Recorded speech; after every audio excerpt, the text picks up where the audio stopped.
Israel के निशाने पर पाकिस्तान है। क्या पाकिस्तान के एटमी हथियारों को इजराइल तबाह करने का प्लान बना रहा है? क्या पाकिस्तान पर अमेरिकी बैन के पीछे इजराइल है? हमारा पड़ोसी देश पाकिस्तान भारत के अलावा अब इजराइल के खौफ में जीने के लिए मजबूर हो गया है। हमारे बम भी निकल आया बाहर, टेस्टिंग भी हो गई, सब कुछ हो गया। अब लॉन्ग रेंज मिसाइल्स भी बननी शुरू हो गई हैं।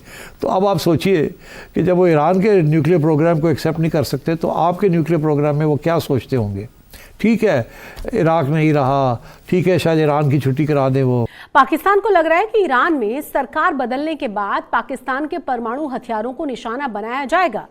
पाकिस्तान पर अमेरिकी बैन के बाद इजराइल के प्रधानमंत्रियों के बयान खंगाले जा रहे हैं। पिछले साल का नेतन्याहू का बयान सुनाया जा रहा है कि कैसे उन्होंने कहा था कि इजराइल का आखिरी निशाना पाकिस्तान ही है।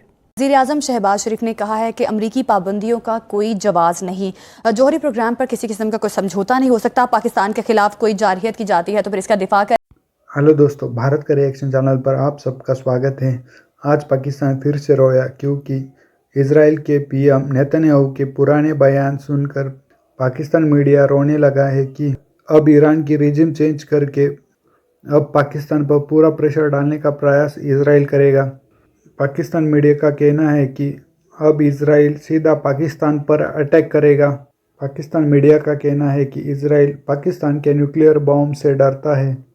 पाकिस्तान मीडिया का कहना है कि हमारी शाहीन मिसाइल इजराइल के परखच्चे उड़ाने के लिए काफ़ी है, लेकिन पाकिस्तान को ये भी पता है कि शाहीन उड़ने से पहले ही इजराइल शाहीन के परखच्चे उड़ा देगा।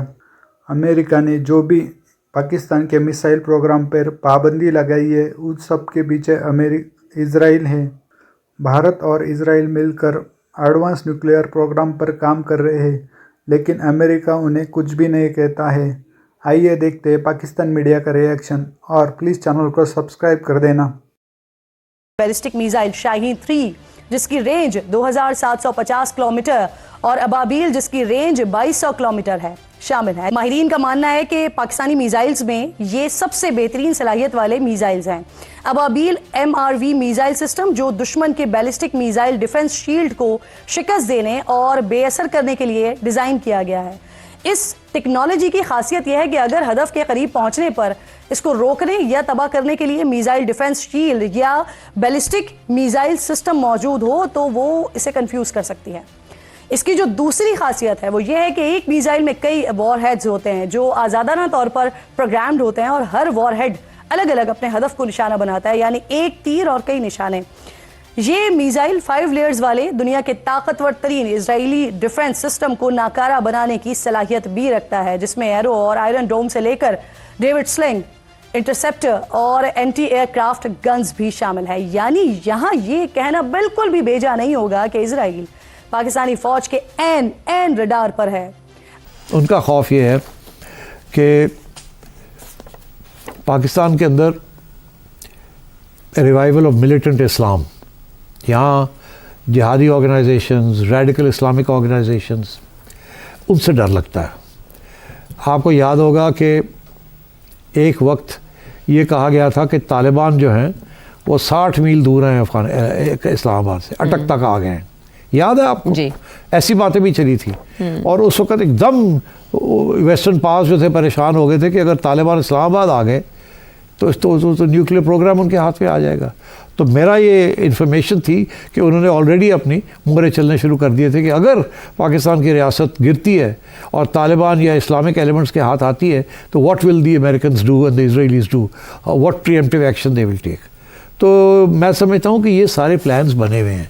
वो उन्हें खौफ है कि पाकिस्तान जैसा मुल्क जहाँ बहुत ज़्यादा इंडोक्ट्रिनेशन हुई है on the Islamic radical Islamism and Islamic revolution and stuff like that, और यहाँ बहुत से ऐसे ग्रुप्स भी हैं जो believe in these things. So ये अफसोस, this fear is very much there. और नेतन्याहू जो है अक्टूबर 11, 2023 पिछले साल को उन्होंने एक बयान दिया था इजरायली प्राइम मिनिस्टर ने, जिसको मैं पढ़ के सुनाता हूँ आपको, कोट अनकोट।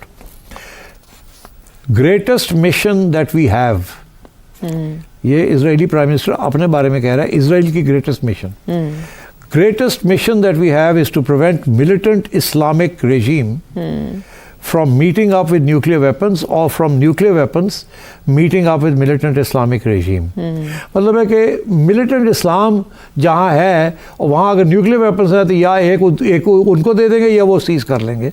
तो हमें इससे सब बहुत ज़्यादा डर है. और वो कौन सी regimes हैं जहाँ ये हो सकता है? First is called Iran, second is called Pakistan. ये इजरायली प्राइम मिनिस्टर ने ये कहा और उसकी यूट्यूब चैनल जो है इजराइल की, उसके अंदर अक्टूबर 11, 2023 के अंदर ये उनका बयान मौजूद है. आप खुद जाके सुन सकते हैं. ये तो अभी कल की बात है. तो और किसी ने उनसे पूछा उसी इंटरव्यू के अंदर कि what is the biggest problem facing next generation and what should we do about it, कि वो हमारी अगली जनरेशन जो इजराइलीज़ की आ रही है उनके लिए सबसे बड़ा प्रॉब्लम क्या है और उसको कैसे हमने फेस करना है. तो आगे से जवाब मिला Iran and Pakistan, and we have to avert these Islamic regimes. कि क्यों ये डिस्क्रिमिनेशन है कि इंडिया को हर चीज़ अलाउ है, पाकिस्तान को अलाउ नहीं है. अब पाकिस्तान जो है, मैंने कई दफ़ा पहले भी इस बात पे बात की है. अब इंडिया और अमेरिका को देखें, $20 अरब का असला खरीद सकता है इंडिया अमेरिका से. हम एक जो है गोली भी नहीं खरीद सकते अमेरिका से. अमेरिका ने जो जिसे कहते हैं ना high and defence technology India को दी है, एडवांस मिसाइल सिस्टम दिए हैं, basic exchange and cooperation agreement BECA दी है, communication compatibility and security agreement COMCASA दी है. यूएस और इंडिया ने मिसाइल डेवलपमेंट में कोलैबोरेट किया हुआ है.